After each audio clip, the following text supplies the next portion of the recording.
Hello əzizlərim, gününüz uğurlu, işləriniz avan olsun. Mənim də həmçinin gedirəm vergilərə, həm axırıncı vergimi vereyim, həm də görüm hesabatı 15-ci necə verməmişəm bu hesabatdan heç vaxt. Gəldim Nərimanova vergilərə, şəhər vergisinə. Orada küncdən girməliyəm. Verginin kodunu ödəməlidirlər.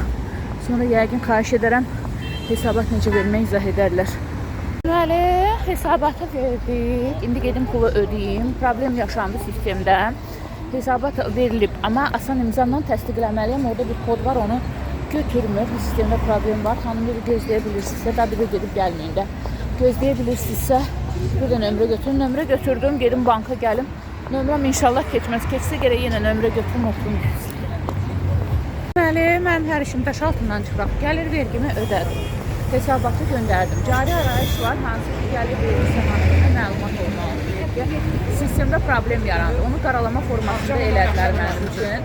Dedilər ki, belə girib eləyirsən. Ayın 4-nəcən eləyə bilmədinsə, gəlginən biz onu həm nə formada eləyək. Ayın 15-nəcən vaxtım var, amma gecikməkdə 4-ü, 5-i, 4-ü, 7-si falan gəlginəm. Belə. O da inşallah alınar. Nə deyəcəydim? Bəzən bir də görürsünüz ki, mən bunları niyə izah edirəm? Bəzən bir də görürsünüz ki, YouTuberlər force, əsasən də bizim yerli YouTuberlərdədir. Force eləməyə xoşlayırlar. Mənim mühasibim belə elədi. Mənim mühasibim elə elədi. Heç kimin mühasibi olmur. Sadəcə bacaran eləyir. Bacarmayan rahatça gedir. Heç mühasibə pul ödəmək lazım deyil. Sağ olsun dövlətimiz. Burada vergi idarəsində pulsuz, parasız hamısını sənin üçün edirlər də. Yəni böyün sahibi üçün fərqi yoxdur. İstəyir YouTube'dan olsun, istəyir hardan olsun, hamısını qəşəngcə eləyirlər. Belə. Yəni o force eləyənlərə, ay nə bilim, mənim mühasibim kodu səhvdir, mən kodu səhv saldım. Əgər sənə öyrədiblərsə o vergini və sən gedib mühasib eləmirsənsə, vergidə xahiş eləmirsənsə, vergidə o kilidə durub özünü əziyyətə salmaq istəmirsənsə və yaxud eləyirsən, sadəcə nəyəsə özünü səhv eləyirsənsə mühasibin, inanın ki, o şəxslərin mühasibi zadı yoxdur. Özlərini belə ki, dahi dahi vloger kimi aparmağı sevənlərdir. Sonradan görmə variantlarıdır. Mən siz izah edirəm ki, buraya digərdə, yəni biləsiniz. Belə, hamısını oburlarda da zəifçəm, heç bir mühasibə yüzüm yoxdur. Gəlirsiniz, rüblik açıqlarınızı verirsiniz. Gəliriniz yoxdursa boş açıq verirsiniz, gəliriniz varsa verirsiniz. Əvvəlki gəlirlər barədə də demişəm. Deməli, gəlirdən həmin o 116 biri çıxandan sonra yerdə qalanın 20%-i ödənilir. Aylıq olaraq ayda nə gəlsə yazsalar, 100 manat da gəlsə fərqi yoxdur. 100 manatdan 116 manat verməlisiniz. O yerdə qalanda 20%-ni, yəni zərərə düşsəniz belə iş qartına. Və açıqı rüblik verirsiniz.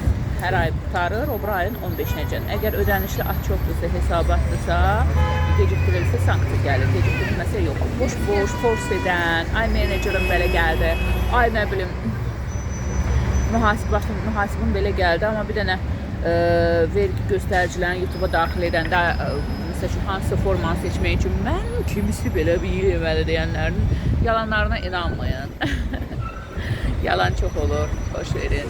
Mən elə yalancıları, xroniki yalancılardır və sonradan görmə variantı ilə force eləməyə xoşlayır. Deyir ki, əşi deyir, izləyicilərim ya uşaqdır, ya evdar qadınlardır, yəni ki, başları çıxmayandır, force eləyir. O da öz güvənsizlikdən irəli gəlir. Yəni, force eləyir kimlərsə hesabına, basışiyyədə alır. Sən belə, sən elə. Onda onun qoltuqlarının altı qarpızlanır. İnanın, xroniki yalancılar görmüşəm və xroniki yalancıların dediklərinə əsasən sizi deyirəm ki, hər deyilən sizə inanmayın. Hər parıldayanda brilyant deyil. Bunun da, məsəl üçün, adi bir şüşədir də, sirkondur belə deyək. Sirkondur da belə. Sirkonu da elə cilalamaq olar ki, brilyantdan fərqli. Məsəl üçün, o gün mənə bir üzük göstərdilər. Hətta zərgərin özünə belə onu brilyant adı ilə satıblar. Sirkonu elə cilalayıblar ki, brilyantdan fərqli. Demək olar ki, yəni sizin kimi, mənim kimi bundan başı çıxmayanlar heç ayrı verməz. Ona görə də hər xroniki blogerin, hər xroniki yalancı YouTuberin, ay mühasibim belə, ay menecerim belə, ay reklamlarım bu. Amma reklam ortada görürsən dədir, heç nə Temo, Trendyol və hər kəsə təklif olunan Yango və yaxud başa düşdünüz. Mən də ləziz çərəzliyəm, belə pul biber tapdım, 2 manat, 72 qəpik. Mən sevirəm də belə şeyləri. Əzizlərim, Lakme'dən Kera Colors'ın 12.11S nömrəsini və 30%-dir. 9 verdi. 9. Mən 30 istəm bilmişdim. Bilmədim, 9 dedim, daha bilmirəm 30'dur nə. 9%'lik verdi. Bilmirəm 30 olmalıdır. Dedim ən yüksək hansıdır? Bunu verdi, valla bilmirəm. Hə, bunu verdi, bunu verdi. Yoxdur, hər bir halda saçım açıqdır. Bir dənə dibləri açılmalıdır. İndi yaxın günlərdə gedəcəm inşallah, yaxın bir həftəyə Orxan ustanın yanına. Hə, Kera Colors bizdə avtomat idi. Aksidantı da 1.50 oldu, 7.50. Lak effektli top polislər almışam. Hərəsi 2 manatdan. Bu, nömrəsi bu. Burada rəngi başqa cür çıxır biraz. 0.33. Burada belə biraz çəhrayı çıxır, amma karal kimidir. Bu açıq çəhrayı tər nudedur, 0.12. Sonra bu yox, bu köhnə lakımdır, oradan gəldi, çıxdı, estağfurullah. Götürmüşəm, qoymuşdum, sizə göstərmək üçün götürmüşəm, o da çıxıb əlimdə. Hə, sonra bu nədir? Reluidir 480-dən. Nömrəsini göstərim sizə, bu.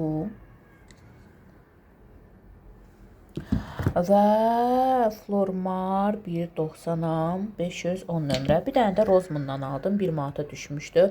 Bunun da rəngi, valla burada yenə çəhrayı çıxır, tam başqa bir şeydir. Bir cür rəngi var. Nömrəsi də bu. Niyə kamera belə göstərir rəngləri? Burada daha çox uyğun gəlir. Amma hər bir halda nə bu çəhrayı deyil. Bu daha çox oxşayır öz rənginə, kamera başqa cür verir yenə də. Qırmızıya çaldırır, amma qırmızı deyil.